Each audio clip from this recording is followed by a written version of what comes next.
as you should be well aware of, this last Sunday was Trinity Sunday, where we sing hymns to and prayers to the Blessed Trinity. And I want to bring three short things to your attention as we think about the Trinity. And these involve three prayers we say. Two we say, one is a little different. But there's something we say all the time, usually before we say our prayers.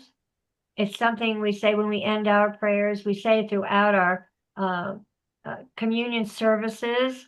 Uh, but I wonder if we really think about it's one sentence, but do we really think about what we're saying?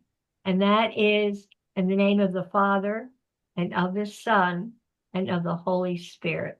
And I know myself, sometimes those words come out of my brain like, blah, blah, blah, blah, okay? They're so automatic. But let's try to give that a thought. We are honoring and calling upon the Holy Trinity. Secondly, there is a little prayer I found online, and it's called, and this is kind of a petition, and it's a prayer to live in union with the Trinity. Omnipotence of the Father, help my weakness and save me from the depths of misery. Wisdom of the Son, direct all my thoughts, words and deeds. Love of the Holy Spirit, be the source of all the activity of my mind, that it may be conformed to the divine will. A prayer I say very frequently during the day, just kind of as a reminder that God's up there watching over me. And it's very short, but it's a beautiful prayer. And it's glory be to the Father, and to the Son, and to the Holy Spirit, now and forever. Amen. Mhm. That is a praise of glory and praise to God. So don't forget the Holy Trinity. Okay, we are in chapter 2. Okay, and we're going to hit right now is going to be remember Solomon has made it official that I'm sorry, David has made it official that Solomon is the new king. He's young, so uh, David is making sure he's giving him all these instructions. I think of these days with David and his son. And I think David's trying to cram all this in. I don't think he was too. He didn't have classes for his son earlier in his life as far as becoming king. So he's trying to get all this stuff in. Okay, he knows he's dying and all. So, well, let's see. Let's go through the start here. Marcia, would you start us with, let's see, where are we here? Chapter, would you please read chapters, uh, this is in chapter 2, but I want verses uh, 5, 6, and 7. Would you please do those? Okay. In, yeah, Okay. Starting with verse 5. yes. Okay. Now you yourself know what Joab, son of Zeruiah, did to me, what he did to the two commanders of Israel's armies, Abner, son of Ner, and Amasa, son of Jether. He killed them, shedding their blood in peacetime as if in battle. And with that blood stained the belt around his waist and the sandals on his feet. Deal with him according to your wisdom, but do not let his gray head go down to the grave in peace. But show kindness to the sons of Barzillai of Gilead, and let them be among those who eat at your table. They stood by me when I fled from your brother Absalom. Okay, thank you. We briefly hit on Abner last week. The reason I'm bringing them up again is because we studied them in First Samuel. But if you're like me, there's so many A names. Good grief. I guess people ran out of things to think of. So they get confusing. So Abner was the one who helped David. He and his men uh, came to Hebron, and this was Abner helped out in the time of Saul when as David was fighting with, or Saul was trying to kill David, and so David was escaping, and Abner is one of the people that helped uh, David to escape from Saul, and David gave him a big feast, and he Abner said to David, I will arise and go and gather all Israel to my lord the king, so that they may make a covenant with you, and that you may reign over all your heart desires. And so David sent him away, and he went in peace. Well, when Joab, who was head of his army then, came back, he was very upset that David would tell him Abner did this, and he said, "Well, why'd you let him go? He's no good. He's a traitor. He's trying to get your throne. No, you don't need to do this." And and so he was very very upset about it. So he Joab was saying, "Abner, the son of Ner, what have you done? Look, Abner came to you. Why is it that you sent him away? He has already gone. Surely you realize that Abner, the son of Ner, came to deceive you." And to know you're going out and you're coming in, and to know what you were doing. So he was very angry. So Abner had also killed Joab's brother.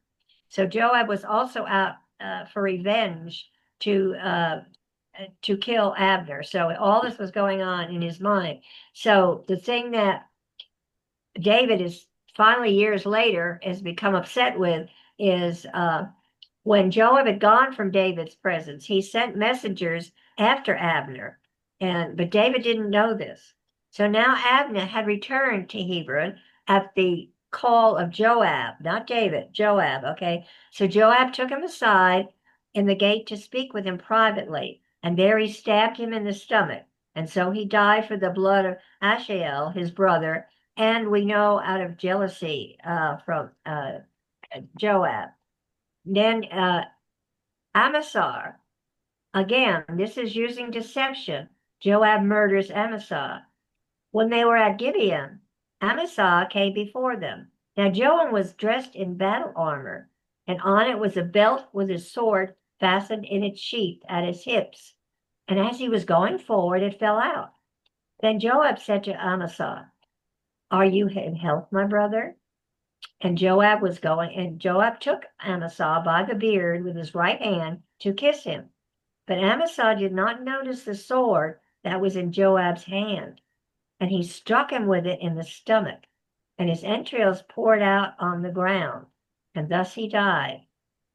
So these were the things that at the time David did not do anything about, but as time went by, he realized that Joab was wrong in what he did. So he wants Solomon to do something about justice with this. Okay, so that's where those names came from. All right, verses 8 and 9. Who's the next one? Kim Johnson, you're the next one. Would you please read verses 8 and 9?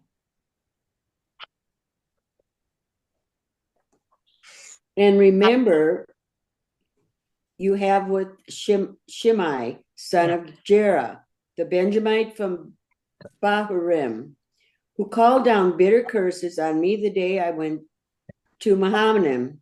Thank you, Barbara. When he came down to meet me at the Jordan, I swore to him by the Lord, I will not put you to death by the sword. But now do not consider him innocent. You are a man of wisdom. You will know what to do with him. Bring his gray head down to the grave in blood. Okay, thank you. Good job, Kim. Okay, now you need to go back and remember Shimei, and he cursed David. Remember, he's the man that we read about in First Samuel, and it reads, "Now when King David came to Bahurim, there was a man from the family of the house of Saul." So again, this goes way back. Okay, this goes back to his encounters with the people of Saul that were trying to kill him. Okay, whose name was Shimei. He came out cursing continuously, and he threw stones at David and at all the servants of King David. Shimei said when he cursed, come out, you bloodthirsty man, you rogue. The Lord has brought upon you all the blood of the house of Saul, in whose place you have reigned. And the Lord has delivered the kingdom into the hands of Absalom your son. So now you are caught in your own evil because you're a bloodthirsty man. So he was obviously on Absalom's on board with Absalom when Absalom was trying to take over the throne.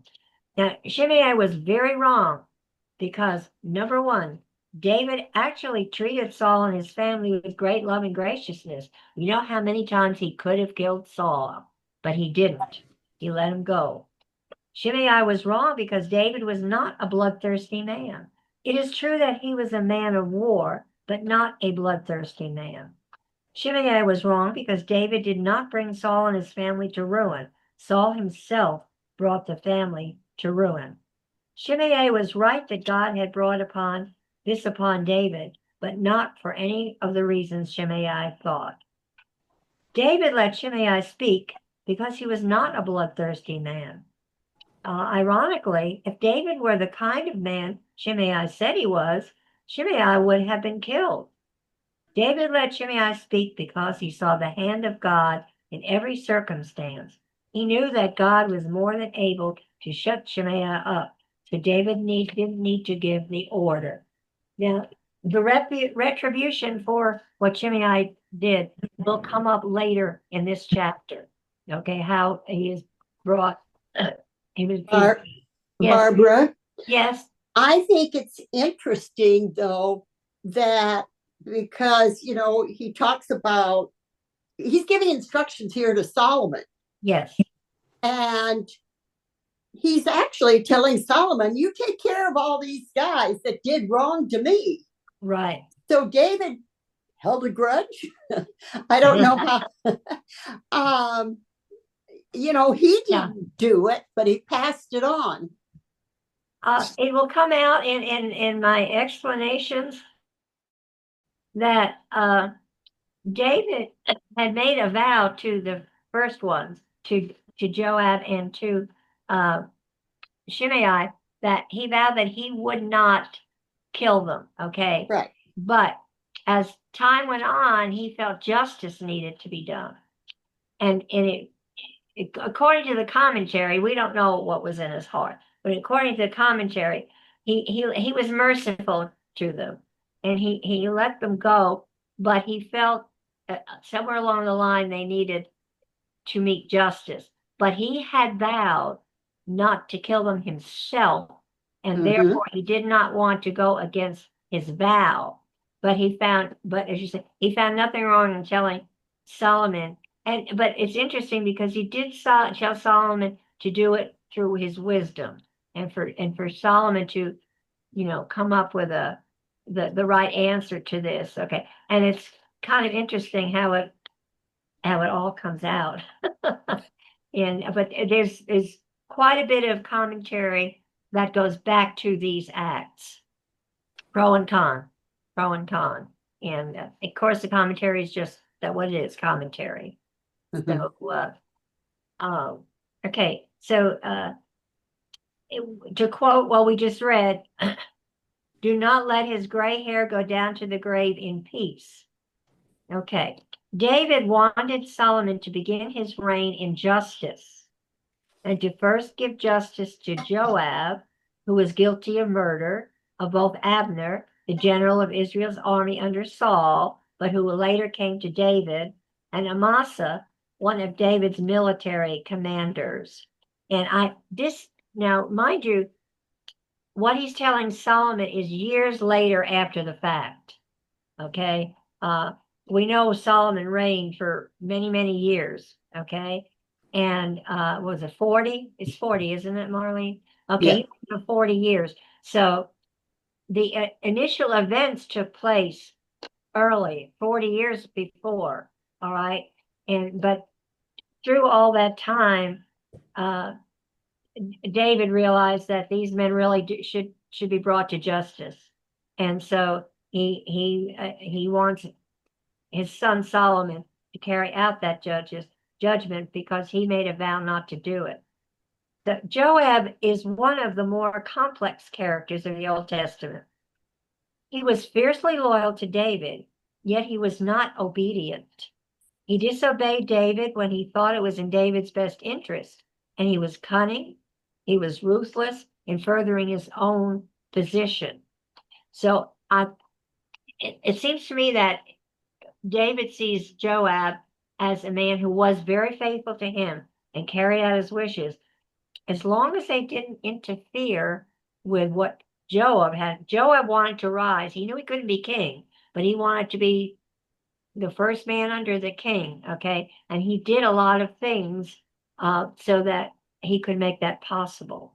And so that's the difference. Where David did everything, not everything, but most of what he did, at least politically, he did for God. He did it. He felt God directed him to do it or not to do it, okay? On the other hand, Joab didn't think anything about God. He just went ahead to further his own career, so to speak, in the army. David did not mention when this is interesting. He left out an important fact. Can anybody tell me what other thing Joab did in disobedience to David, but it's not mentioned here? What else did Joab do? Oh, Laura's raising her hand. I'm sorry, you're the wrong end of my thing. Yes. He was responsible for killing Absalom, and David had said, "You will not kill him if you find him." Specifically, that to me is the most important.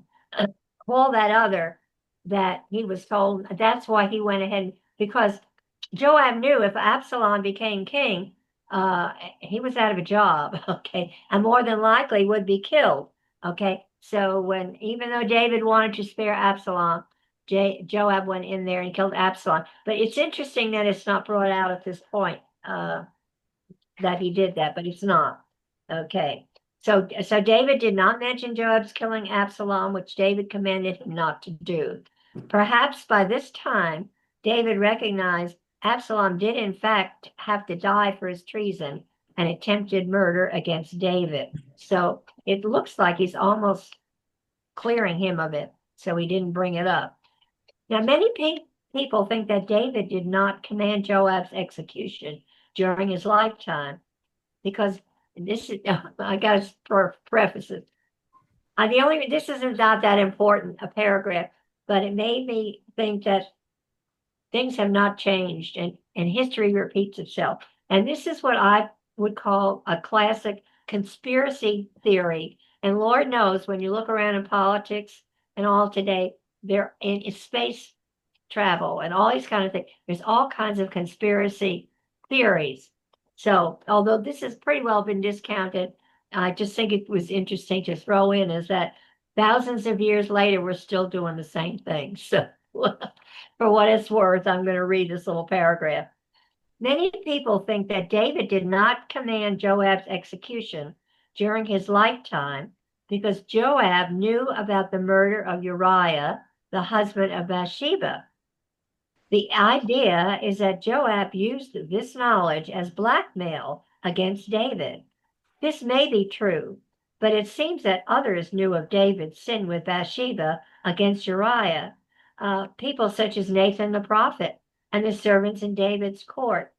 It would seem that Joab's knowledge was only effective as blackmail if no one else knew about it. So I just thought that was kind of 3,000 years later, here we are. Boy, we got conspiracy theories. Okay. At the very least, David knew the complexity of Joab's character. He knew the loyalty and sacrifices Joab made for David over the years, and he knew his violence and his ruthlessness. David felt under obligation to Joab, and though David was certainly not lacking in courage, he was not able to cope with the mixture of Joab's loyalty and his misdeeds. Now he states at the end of those few verses, show kindness to the sons of Brazil and Gileadite. David also wanted Solomon to do justice by those who helped David in the time of great need. A practice in those days to eat at the king's table was the equivalent of having a pension, the beneficiary receiving a royal allowance of food and clothing, with a house and land to support him and his family. So when David asked Solomon to show kindness to these sons, okay, that he was granting them in effect a pension. Okay, it doesn't sound like that when you read it, but that was the practice of the day, so that they would. This is justice in the positive sense. Okay, and doing something for someone who had been good to him. Okay, Shimei, Shimei, bring his gray hair down to the grave with blood. David vowed that he would not kill the obnoxious rebel Shimei. It was right for David to keep his vow, but it was also right for him to make sure that Shimei received justice without David breaking his vow. Okay, now we finished kind of that stuff. Now we're getting to something really critical, and I'm going to read you just 2 verses, and then I'm going to turn it over to Jane. David's death.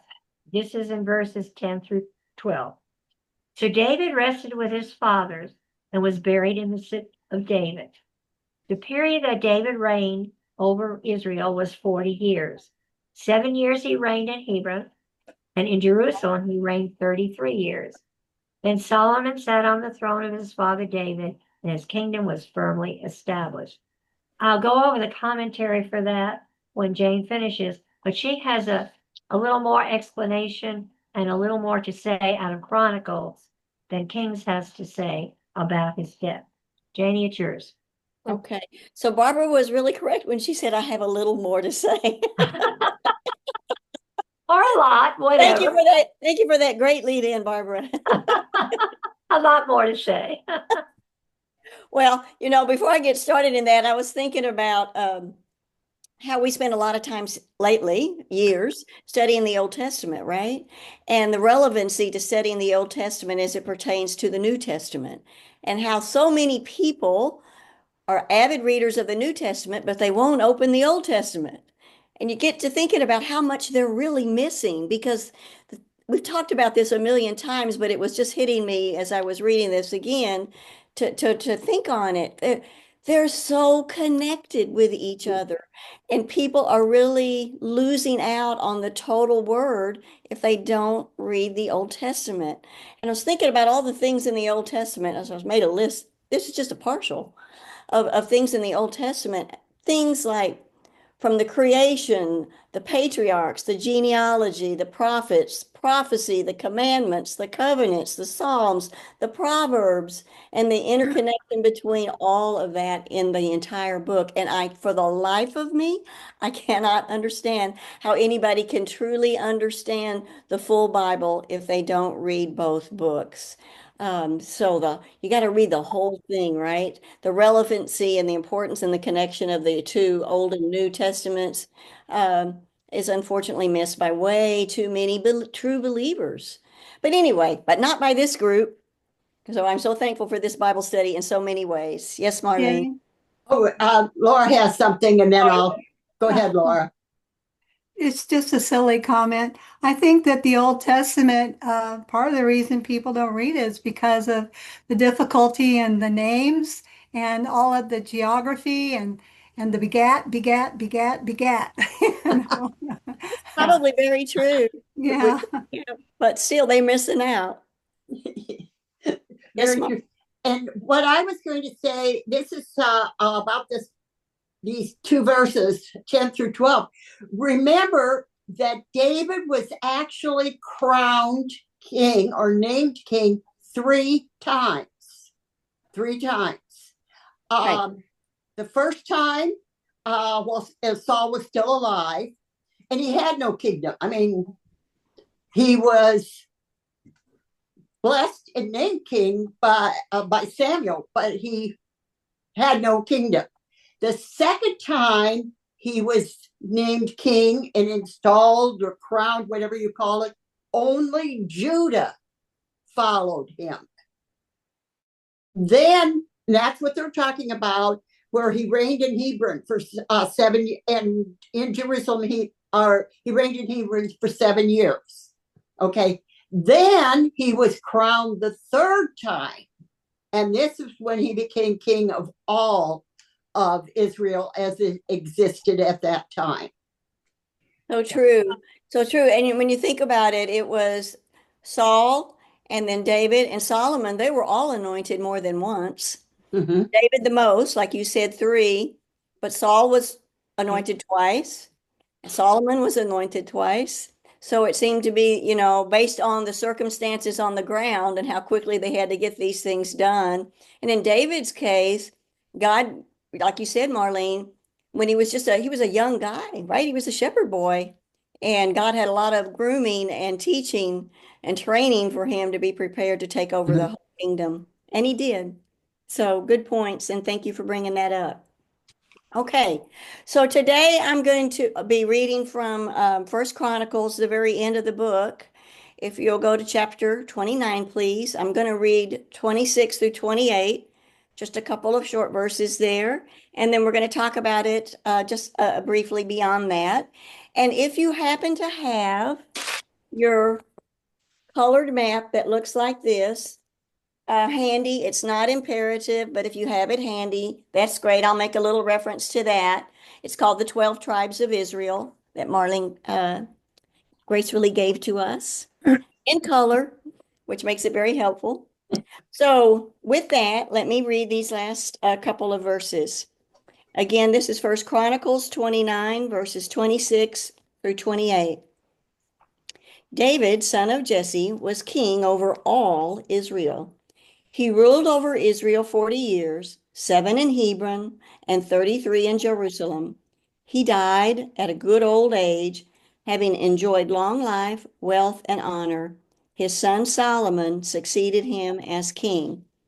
So, once again, we see the connection and how Kings and Chronicles repeat each other, reinforce each other by saying some of the things. What I just read is very similar to what Barbara just read in 10 and 12. And God repeats things in the Bible, I think, for reasons that makes it's important.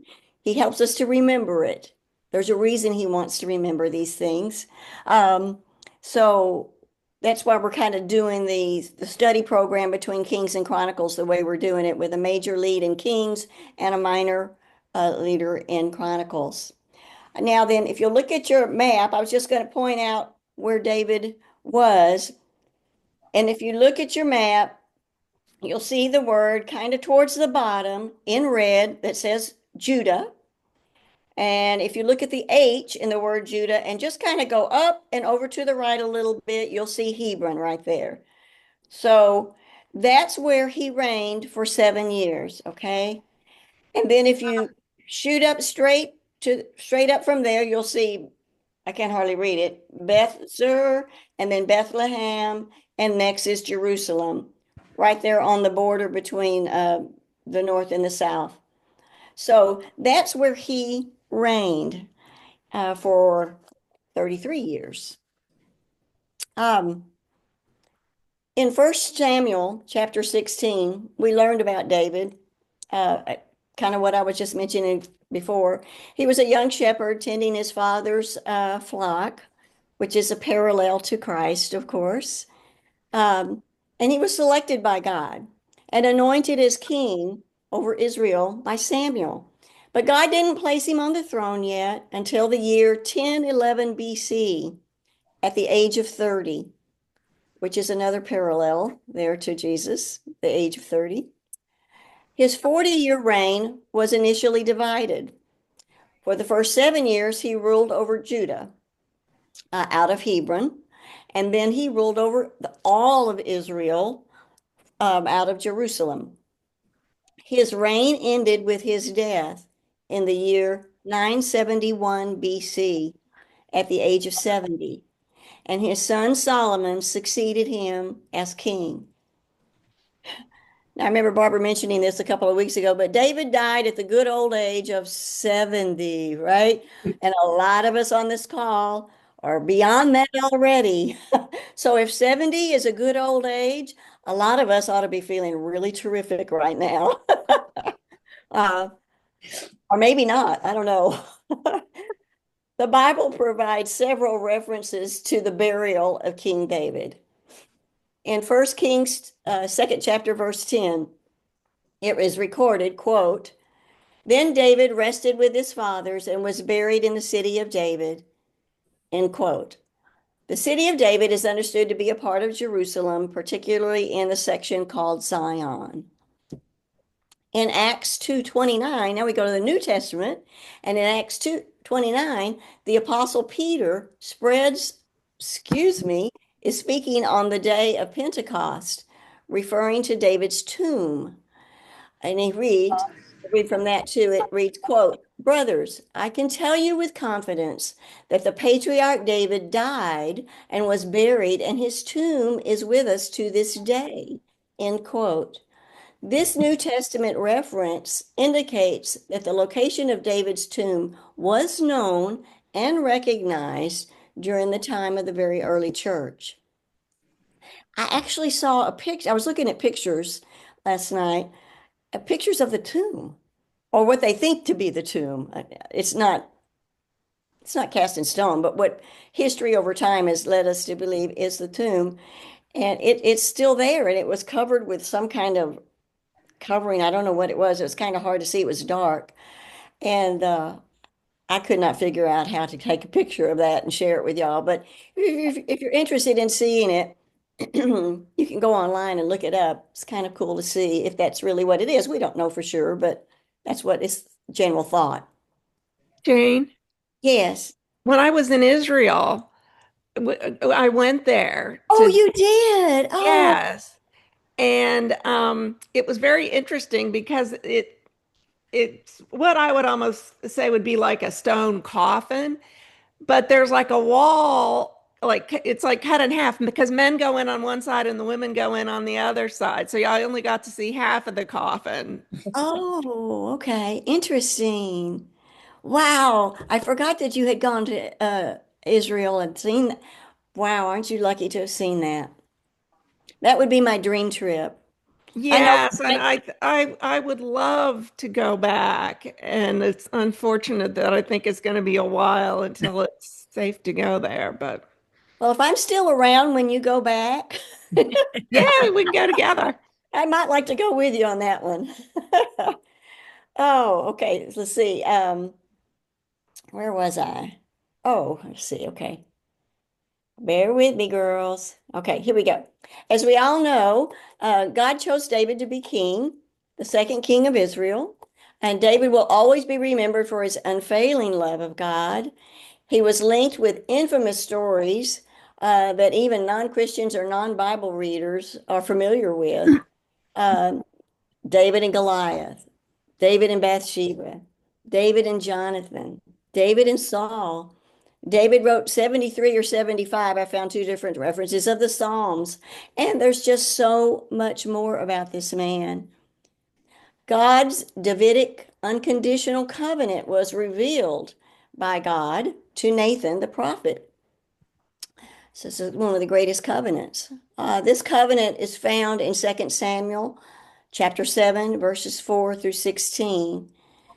This covenant ends with God's words directed to David's house, quote, "Your house and your kingdom will endure forever before me. Your throne will be established forever," end quote. A couple of things about Nathan, the prophet. His name means to give, reflecting the idea of giving, gift giving, his own gift. I don't mean presents, I mean the gift he is blessed with by God. He served during the reign of David in early King Solomon's life. His time frame was around the 10th century BC in the Jerusalem area. His interactions with David and his role in shaping the monarchy's destiny present him as a vital figure in biblical history. The accounts of Nathan found in 2 Samuel, 1 Kings, and Chronicles are preserved in multiple textual traditions, ancient resources, and the Dead Sea Scrolls, which I thought was kind of cool, confirm the overall reliability of these events and persons. The consistent portrayal across these manuscripts supports the historical coherence of Nathan's role. You know, other kings over Israel or Judah had reigns that were longer, maybe more secure, maybe more prosperous than even David's reign, but none of them were as glorious or full of godliness as David's. David sins like all humans, but he remained close to God, repenting and asking for forgiveness and guidance. He never forgot God, and God never forgot David. David was a great king, and his greatness is especially seen in his connection with the Messiah. One of the many great titles that Jesus has, and he has many throughout the Bible, is Son of David. In the New Testament, Jesus is called the Son of David multiple times. I found a couple of different sites. One of them cited 12 times, another cited it 14 times in the New Testament. The prophet Jeremiah, who prophesied from 640 BC to 586 BC in the southern kingdom, relayed the following from the Lord in Jeremiah 23, verse 5. And I'll quote from that book. Quote, "The days are coming, declares the Lord, when I will raise up to David a righteous branch, a king who will reign wisely and do what is just and right in the land." And it carries on, and I'll close with this, verse 6 in that same chapter 23. Quote, "This is the name by which he will be called, the Lord of our righteousness." So there we say goodbye to David, but there's so much more about him. We could probably spend 2 full classes and not even be able to touch it. As we go through the study of Kings, though, we will be talking about him more, and then they'll go into, of course, his son Solomon. But anyway, that's my little tidbit of the day. And with that, I will turn it over. Oh, Kim Bowers, you have some question Yeah, or what comment? was the chapter and verse from Jeremiah that you just read? Chapter 23 Okay, is 5 and 6, and I only read a portion of verse 6. thank you. You bet. And remember, Jeremiah was writing this, they think, during the time that the only part of Israel that was still left was the city of Jerusalem. Every other part of the country had already been captured. And Jeremiah was in the city of Jerusalem, which was the last part of Israel to be captured. And well, they went to Babylon. He was taken to Egypt. Thank you, Marlene. Thank you so much, Jane. It was great. You're Very welcome. good. Follow up on one thing Jane said, mentioning all that David had done. One of the commentators I have on this was, as you said, an amazing life. And it said that David was a shepherd, a soldier, an outlaw, a king, a fugitive, a sinner, a saint, a poet. His experiences were the writing of God on his life, making him into a man after God's own heart. So kind of condensed it. That's And great. generally lived well, and it is most evident that he died well. And as a king, a general, a poet, a father, and a friend, he has had few equals and no superior from his own time to the present day. So he was quite the man. Okay. So, and that little section leaves us with Solomon sat on the throne of his father David, and his kingdom was firmly established. This is phrased to show that it was a fulfillment of the promise to David, and that promise was ultimately fulfilled in Jesus, the son of David, but it also had a definite and partial fulfillment in Solomon. With Solomon began, in some senses, the most splendid period in Israel's history. The splendor, however, was largely mental and material. The spiritual is noticeably absent. So those were considered the glory days of Israel. So, okay, now let's go to, okay, 13 through 18. This deals with Solomon securing his throne.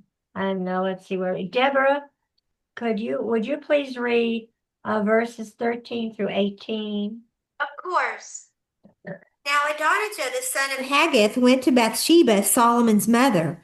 Bathsheba asked him, "Do you come peacefully?" He answered, "Yes, peacefully." Then he added, "I have something to say to you."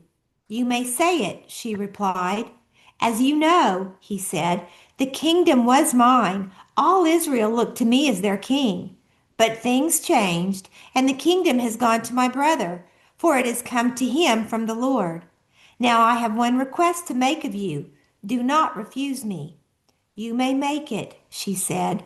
So he continued, "Please ask King Solomon, he will not refuse you, to give me Abishag the Shumanite as my wife." "Very well," Bathsheba replied. "I will speak to the king for you." Okay. All right. And who can tell me what Adonijah did? We just studied it a week or so ago. Who was Adonijah? He tried to take the throne before Solomon's brother. Solomon. Right. Away from Solomon, not away from Solomon, but prevent Solomon from getting it. And he was also a son of David. Yeah, before he was the fourth son, but the other three were dead, so he thought it was his due. Yeah. Okay, so now Adonijah has gone in to talk with Bathsheba.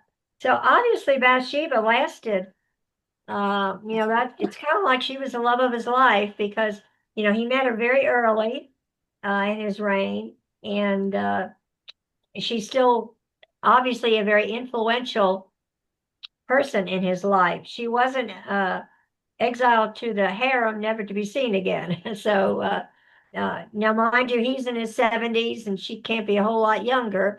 So, I don't know if their sex life had still been going on, but still they were friends and trusted one another. So, and I thought it was kind of neat that they still had, obviously, they had a beautiful relationship throughout their life. And to the point that Adonijah, gosh, I hate that man's name. Adonijah went to her knowing she was a woman of influence. And so he thought she could do the work for him. And she asked him if he came peacefully. And this was a valid question because Adonijah had just attempted to succeed David as king over Israel, but was kept from establishing his reign when Nathan and Bathsheba warned King David of Adonijah's attempt. And Adonijah had reason to wish revenge on Bathsheba. But he said to her, "You know that the kingdom was mine, and all Israel had set their expectations on me that I should reign." Well, Adonijah seemed to suffer from delusions of grandeur. He imagined that there was a widespread popular support for him as king. In reality, he only had a handful of influential malcontents to support him, and they quickly deserted him when it was evident that David favored Solomon. Okay. So they speak of Abishag and the Shumanite wife. This is the one he wants. Okay. Who is Abishag? Laura? You're on mute, huh? You're on mute. There we go. Abishag was the Shunammite woman who was very beautiful, and she was brought in to tend to King David as he was kind of like hospice care worker. Right. But yeah, to lay with him but not have sex with him in order to keep him warm because he couldn't get warm. Right. Exactly. Precisely. Barbara, she was the precursor to an electric blanket. Yeah. But a lot more fun, right? Maybe. Have you ever gotten tied up in the wires of an electric blanket, But you're right. Okay. So we can surmise that Adonijah wanted more than Abishag's beauty. This is a plan on his part. Okay. Absalom, the brother of Adonijah, asserted his rebellious claim on David's throne by taking David's concubines unto himself. Remember that? He plundered in where David had lived, or his concubines and wives were, okay, and he took David's concubines to himself. So, and this was a way of proving kingship, not proving it, but naming yourself into kingship. I'll go into that in a sec. Okay, so Adonijah wants to declare or build a claim to Solomon's throne by taking David's widowed concubine as his wife. This idea was historical in its performance. Among the ancient Persians and Arabs, the new king took the harem of the previous king. And it says here that I gotta get my magnifying glass. Solomon understood Adonijah's request to marry Abishag as another attempt to gain the throne. Although Abishag had remained a virgin while caring for David, the people would have regarded her as a member of David's harem, meaning that Adonijah's marriage to her would have strengthened his position to claim to be king. And it said it was a common practice among the ancients of that time that when one king succeeded another, he had that the previous king's harem was his to use as he wished. Okay. Okay. Oh, this is an interesting little phrase. He says that he's asking for one small. Well, or I'm sorry, Bathsheba, when she approaches Solomon, says, "I have one small petition to ask you," which kind of sounds like can I have an extra closet, or can I go out and buy 2 more dresses or whatever. But Bathsheba knew this was not a small petition at all. She was at least a little sarcastic to make the request of Adonijah. It seemed even more offensive to the ears of Solomon. Shall we continue now? Who did we just go? Jane, you did your stuff. Jeannie, you tired. Jeannie, would you read 22 to 25? Yes. King Solomon answered his mother, "Why do you request Abishag the Shumanite for Adonijah? You might as well request the kingdom for him. After all, he is my older brother. Yes, for him and for Abiathar the priest and Joab son of Zeruiah." Then King Solomon swore by the Lord, "May God deal with me, be it ever so severely, if Adonijah does not pay with his life for this request. And now, as surely as the Lord lives, he who has established me to securely on the throne of my father David, and has founded a dynasty for me as he promised, Adonijah shall be put to death today." So King, you want me to stop there or keep going? So No. King Solomon gave orders to Benaiah, son of Jehoiada, and he struck down Adonijah and he died.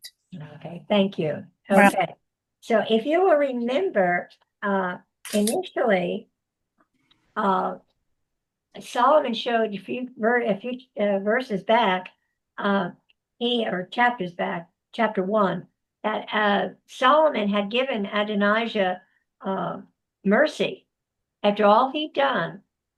He told them, if you behave yourself, so to speak, you're obedient, and live in my kingdom, etc., that you can stay. But if you do one act that shows you're trying to seek the throne or treason or anything of that nature, okay, you will die.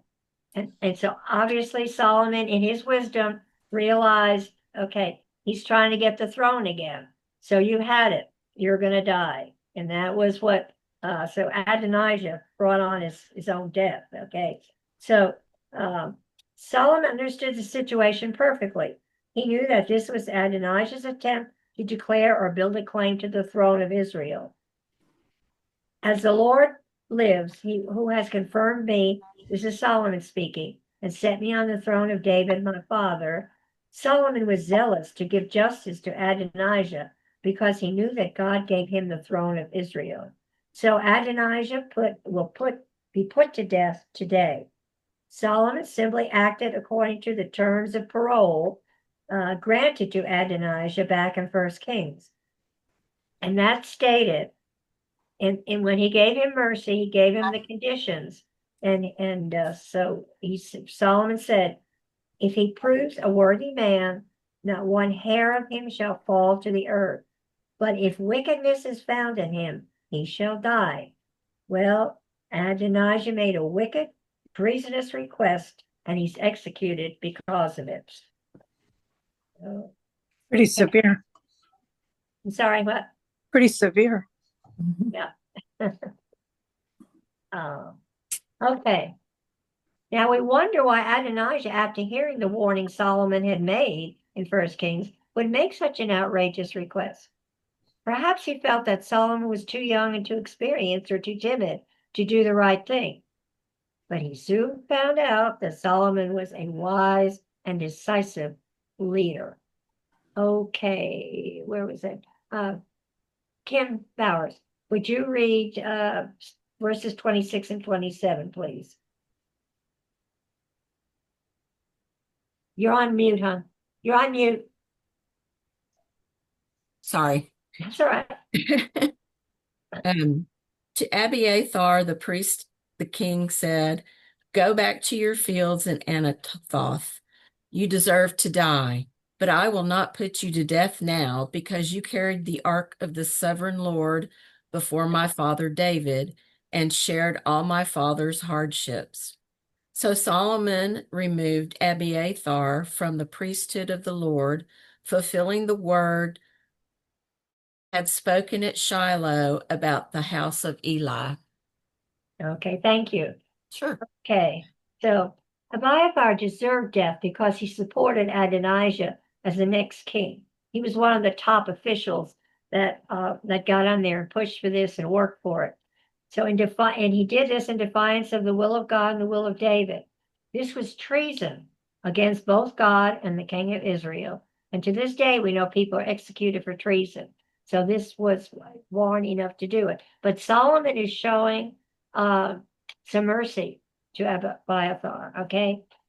Solomon showed mercy and wisdom to Abiathar. Mercy was shown in sparing Abiathar's life in light of his past standing as the chief priest and supporter of David. Wisdom was shown in exiling him and saying, I will not put you to death at this time. Important words. Solomon let Abiathar know that he could still be executed. Now that he might fulfill the word of the Lord, which he spoke concerning the house of Eli at Shiloh. So this is going back. This refers to prophecies found in 1 Samuel. In moving Abiathar from the priesthood, Solomon, without direct intention, fulfilled the promise of judgment against the house of Eli made some 100 years before Solomon took the throne. Okay, bear in mind, Eli, if you'll remember, was the high priest during the time of Hannah. And remember, we studied Hannah and her desire and want for a child. Okay, and she and Eli caught her in the temple praying. She was praying to God that she would have a child. Okay, and Eli thought she was nuts and that she was kind of ranting and raving, and she stated her case, etc. So they knew each other through many years. And Eli was a wonderful high priest. But if you will recall, Eli had two sons who were awful. Okay, they were terrible.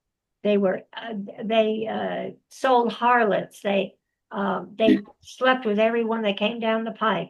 They took money for all these things. Okay, and God struck them dead with the promise to Eli that, because remember, the high priest kind of went down. You got your job by being a descendant of Aaron, okay? But he said, no more. Your line will no longer have a high priest. And so that's what happened. The same thing he's telling Abiathar. Your line ends now. No more high priests. Okay, this is a long one. We've got a few minutes. Okay. Marlene, would you please read 28 through 35? 28 through 35. 28 through 35, please. Okay. Then news came to Joab, for Joab had defected to Adonijah, though he had not defected to Absalom. So Joab fled to the tabernacle of the Lord and took hold of the horns of the altar. And King Solomon was told, Joab has fled to the tabernacle of the Lord. There he is, by the altar. Then Solomon sent Benaiah, the son of Jehoiada, saying, go strike him down. So Benaiah went to the tabernacle of the Lord and said to him, thus says the king, come out. And he said, no, but I will die here. And Benaiah brought back word to the king, saying, thus said Joab, and thus he answered me. Then the king said to him, do as he has said, and strike him down and bury him, that you may take away from me and from the house of my father the innocent blood which Joab shed. So the Lord will return his blood on his head, because he struck down 2 men more righteous and better than he, and he killed them with the sword. Abner, the son of Ner, the commander of the army of Israel, and Amasa, the son of Jether, the commander of the army of Judah, though my father David did not know it. Their blood shall therefore return upon the head of Joab and upon the head of his descendants forever. But upon David and his descendants, upon his house and his throne, there shall be peace forever from the Lord. So Benaiah, the son of Jehoiada, went up and struck and killed him, and he was buried in his own house in the wilderness. The king put Benaiah, the son of Jehoiada, in his place over the army, and the king put Zadok, the priest, in the place of Abiathar. Thank you. Okay, we got 3 minutes. Okay. Now Joab did not know where to go to fly to, except he fled to the horns of an altar, which he had very seldom approached before. As far as we can judge, he had shown little respect to religion during his lifetime. He was a rough man of war and cared little enough about God or the tabernacle or the priests or the altar. But when he was in danger, he fled to that which he had avoided and sought to take refuge of that which he had neglected. And we could go on. We know lots of examples of that.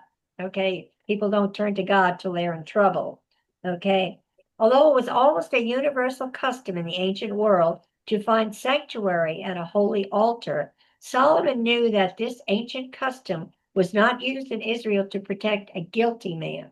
But if a man acts with, this is found in Exodus, if a man acts with premeditation against his neighbor to kill him by treachery, you shall take him from my altar that he may die. Since Joab refused to leave, Solomon had him executed at the right at the altar. But upon David and his descendants, and upon his house and his throne, there shall be peace forever from the Lord. This was only true as David's descendants followed the Lord. Remember, that's in the covenant. Follow the Lord. Our destiny is not determined by our ancestors, but by our current relationship with God. Okay, we're almost finished. We probably have a 5-minute session next week on the end of this chapter 2, which will cover verses 35 through 46. Okay, and then we'll begin chapter 3. So, Barbara, yes. if I might, some of you are probably too